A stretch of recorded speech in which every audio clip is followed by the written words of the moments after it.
नमस्कार बच्चों, मैं Jitendra Rathore, Aarohi model senior secondary school Ramgarh Pandwa Kalayat Kaithal. और आज हम जो है वो चैप्टर 10th क्लास का जो थर्ड चैप्टर हमारा चल रहा था, डेमोक्रेसी एंड डाइवर्सिटी, इस चैप्टर को कंटिन्यू करेंगे। पिछली वीडियो में हमने इस चैप्टर के अंतर्गत किया था कि जो democracy and diversity overview chapter का हमने किया था। इसके अलावा हमने जो है वो आपका चैप्टर के अंतर्गत आने वाली 3 टर्म्स हमने की थी कल, और ये 3 टर्म्स बहुत ही इम्पोर्टेंट है एग्ज़ाम के पॉइंट ऑफ व्यू से। कल हमने जिन 3 टर्म्स को किया था वो civil right movement in the USA, African American, और इसके अलावा था ब्लैक पावर। ये तीनों ही जो टर्म्स हैं वो हमने की थी। आज हम जो 10th क्लास का चैप्टर 3 है इसका कंटिन्यू करेंगे, और चैप्टर को हम कंटिन्यू करेंगे आगे। मैक्सिकन ओलंपिक का सीन जो वो चल रहा था, और इसके अंदर हमने कल किया था कि जो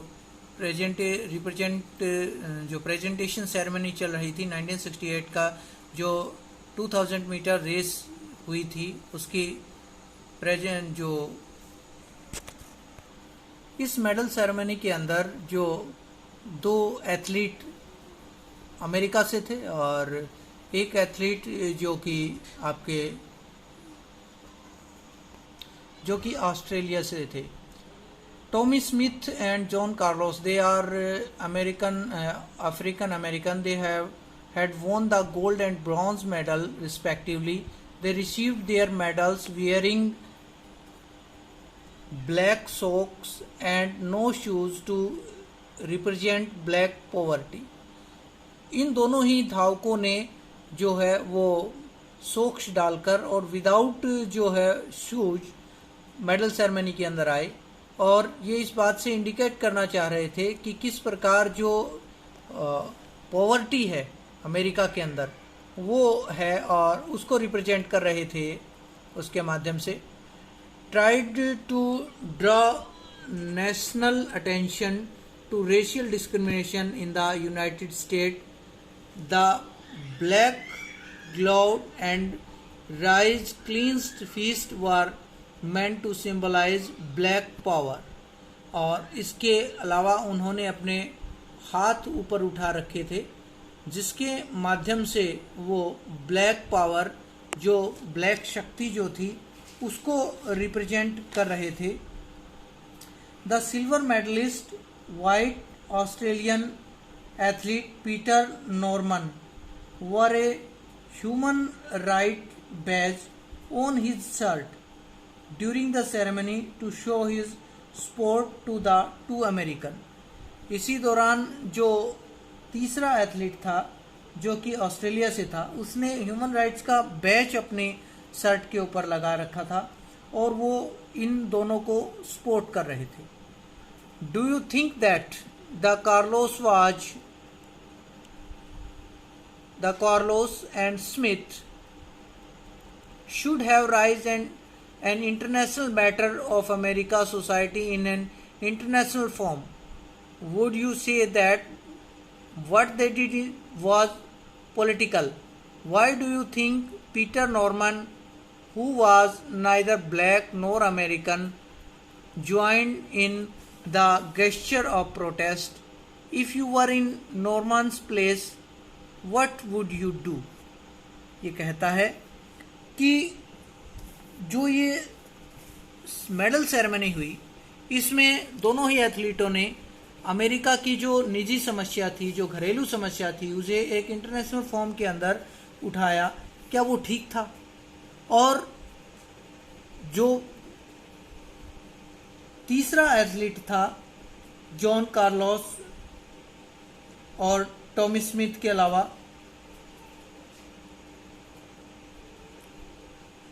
पीटर नॉर्मन, जो कि ऑस्ट्रेलिया से थे, उन्होंने उन्हें क्यों ज्वाइन किया। यद्यपि ना तो वो अफ्रीकन अमेरिकन्स थे, न ही ब्लैक पीपल थे, लेकिन फिर भी उन्होंने मानवता के नाते और उनका समर्थन किया। अब उसके बाद हुआ क्या, the international forum of Olympic का जो international Olympic association held Carlos and Smith guilty of violating the Olympic spirit by making a political statement. Their medals were taken back home. They were subjected to lot of criticism. Norman too suffered for his action and was not included in the Australian team for next Olympic. इसका परिणाम क्या हुआ, जो international Olympic association थी उन्होंने Carlos और Smith दोनों को ही जो है गिल्टी पाया गया, उन्हें दोषी माना गया कि उन्होंने ओलंपिक स्पिरिट जो है उसको अवहेलना की है। उन्हें वापस भेज दिया गया, उनके मेडल उनसे छीन लिए गए। नॉर्मन जो थे उन्हें भी इसका खामियाजा भुगतना पड़ा और ऑस्ट्रेलिया की टीम में उन्हें अगले ओलंपिक के लिए रिजेक्ट कर दिया गया। But their action succeed in gaining international attention for the civil right movement in US. Recently the St. Joe's, pronounced St. Hodge State University, of which they were former student, honored them and installed their statue in the university campus. ये कहता है कि यद्यपि उन्हें इस बात का खामियाजा भुगतना पड़ा, लेकिन उन्होंने सिविल राइट मूवमेंट को इंटरनेशनल फॉर्म के ऊपर लाए और सेंट हॉज यूनिवर्सिटी जो थी स्टेट यूनिवर्सिटी, उन्होंने ऑनर्ड किया इन दोनों ही एथलीटों का और इन दोनों एथलीटों की जो प्रतिमा है वो स्टैचू जो हैं वो यूनिवर्सिटी के अंदर सम्मान के रूप में लगाए।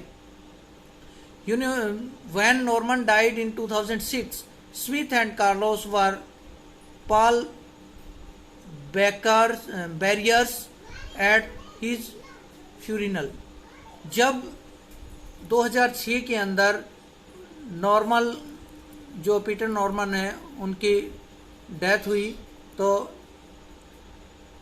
कार्लोस और स्मिथ दोनों ने ही उनकी जो अंतिम यात्रा थी उसमें कंधा दिया। तो इस प्रकार से इन दोनों ने धावकों ने अपने इस साथी का सम्मान किया। तो डियर स्टूडेंट, हमने ये चैप्टर यहाँ तक किया। इसके अंदर कई सारे बड़े ही इम्पोर्टेंट क्वेश्चन हैं जिन्हें आप 1 मार्क्स में या 2 मार्क्स में जो है हरियाणा बोर्ड कई बार पूछ चुका है, जिसके अंदर ये जो आपने पेज जो है वो पढ़ा, इस पेज के अंदर से आपको मैक्सिकन ओलंपिक को लेकर या फिर सेंट होज यूनिवर्सिटी के ऊपर क्वेश्चन या पीटर नॉर्मन कौन थे, इसके ऊपर कई बार जो है एग्जामिनर आपसे हरियाणा बोर्ड कई बार क्वेश्चन पूछ चुका है। अब हम नेक्स्ट टॉपिक इसका लेते हैं, diversity, similarity and divisions.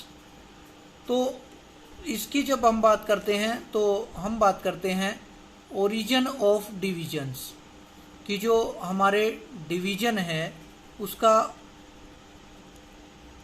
Differences, origin of differences, जो विविधताएं हैं उनका जन्म कैसे होता है। The social differences are mostly based on accidental of birth. Normally we don't choose to belong to our community, we belongs to its simply because we are born into it. ये कहता है कि जो सोशल डिफरेंसेस हैं, सामाजिक अंतर जो हैं या सामाजिक विभिन्नताएं जो हैं, वो हमें एक्सीडेंटल ऑफ बर्थ, वो हमें जन्म से ही प्राप्त होती है, क्योंकि हम ये डिसाइड नहीं कर सकते कि हमें किस कम्युनिटी में जन्म लेना है। वो हमें जन्म से ही अपने आप हम किसी कम्युनिटी के मेंबर बन जाते हैं। We also experience social differences based on accidental of birth or in our everyday lives. People around us, male or female, they are tall and short, have different kinds of complexions or have different physical abilities or disabilities, but all kind of social differences are not based on accident of birth. ये कहता है कि हम day to day life के अंदर देखते हैं कि किस प्रकार से अलग अलग जो विभिन्नताएं हैं उनके व्यक्ति हमारे सामने आते हैं, उनको हम देख पाते हैं, लेकिन सभी जो डिफरेंसेस हैं they are not based on accidental of birth. हमारे जन्म के ऊपर ही सभी प्रकार के अंतर आधारित नहीं होते, but all kind some of the differences are based on our choice. यानी कि जो सोशल डिफरेंसेस हैं वो दो प्रकार से हम प्राप्त करते हैं, दो आधार उसके दो हैं, एक तो बाय बर्थ और बाय चॉइस। एक तो डिफरेंसेस के अंतर्गत हम किससे आते हैं, हमारे जन्म के ऊपर आधारित होते हैं, और कुछ डिफरेंसेस ऐसे होते हैं जो जन्म आधारित ना होकर चॉइस के ऊपर आधारित होते हैं, हमारी पसंद के आधार पर होते हैं। For example, some people are athletes, some peoples are atheist, they not believe in God or any religion, atheist, नास्तिक। कुछ लोग ऐसे होते हैं जो नास्तिक होते हैं और जो भगवान के अंदर जो है आस्था नहीं रखते, जबकि कुछ लोग जो हैं वो follow a religion other than the one in which they were born. कुछ लोग ऐसे होते हैं जो ऐसे धर्म को फॉलो करते हैं जिसमें वो पैदा नहीं हुए, यानी कि उनके माता पिता का धर्म वो नहीं है जिसे वो फॉलो कर रहे हैं। Most of us choose what to study, which occupation to take up and which game or cultural activity to take part in. All these leads to formation of social group that are based on our choice. ये कहता है कोई व्यक्ति किस game को चुनेगा, वो किस एक्टिविटी के अंदर पार्टिसिपेट करेगा, ये सारी चीज़ें किसके ऊपर बेस्ड होती हैं, ये हमारी चॉइस के ऊपर बेस्ड होती हैं, हमारी पसंद के आधार पर ये निर्धारित होती हैं। Every social difference does not lead to social division. Examiner question आपसे पूछता है कि सोशल डिफरेंसेस कितने प्रकार के होते हैं। तो सोशल डिफरेंसेस की जब हम बात करते हैं तो उसमें दो प्रकार के सोशल डिफरेंसेस हम देखते हैं। एक वो सोशल डिफरेंसेस होते हैं जो बाय बर्थ जिन्हें हम प्राप्त करते हैं, और दूसरे सोशल डिफरेंसेस वो होते हैं जिन्हें हम जो है वो अपनी पसंद के आधार पर प्राप्त करते हैं। तो नेक्स्ट वीडियो में हम आगे कंटिन्यू करेंगे इस चैप्टर को। अभी के लिए धन्यवाद।